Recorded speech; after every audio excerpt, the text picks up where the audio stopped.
Donald Trump's rise in the political arena, propelling the term alt-right into the national spotlight. The alt-right movement, a small offshoot of the GOP, known for its rejection of multiculturalism and distrust of immigration and immigrants. While most Republican leaders have distanced themselves, some of Trump's actions have empowered members of the movement. While Hillary Clinton expected to attack Trump in a speech over his, quote, disturbing alt-right political philosophy. Doug McKelway unravels all of this for us in Washington. So what exactly is the alt-right? Is it described accurately there or not? Well, you know, it depends on who you ask, Martha. The mainstream media is fond of portraying the alt-right as a mob of unruly, racist, bigoted, sexist, uneducated white males who've been unleashed and who feel empowered by Donald Trump's rejection of political correctness.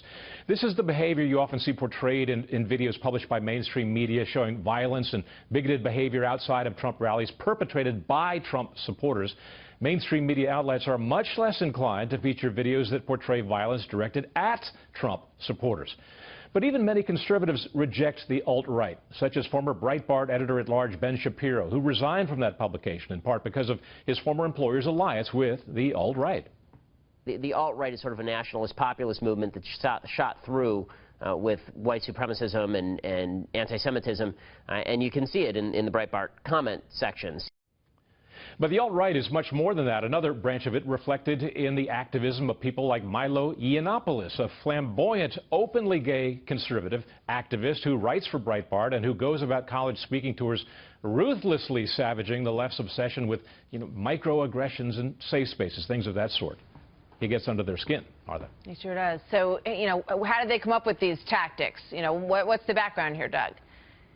Well, the alt-right is using the same tactics that the left has used for generations now, basically fighting fire with fire. That's a big part of it. It's demonstrated in something that Mike Rowe, you might know him, the popular host of the Dirty Jobs show, something that he posted on Facebook recently.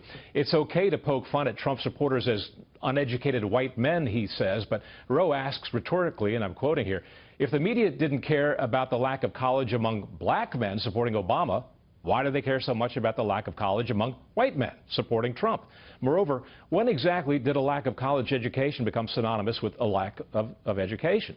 Rose notes that tradesmen, mechanics, welders, carpenters make up a part of the Trump base, and they are hardly without education. Yeah. Indeed, they are highly skilled. On that note, Martha, do you know what a double overhead camshaft is? No. How about a bias tire versus a radial tire? Don't do this to me. Don't do this to me. I'm sorry. I don't know it either. I don't know either. I'm an English major. I know nothing. I'm political science, so we'll have to go back to the depth. I'm sure somebody's going to write to me right now and tell me. Doug, it's very interesting. We're seeing a lot of dynamics that are sort of shifting the parties across the board, and it's quite fascinating. Thank you very much for that. Good to see you, Doug. Yeah, you too.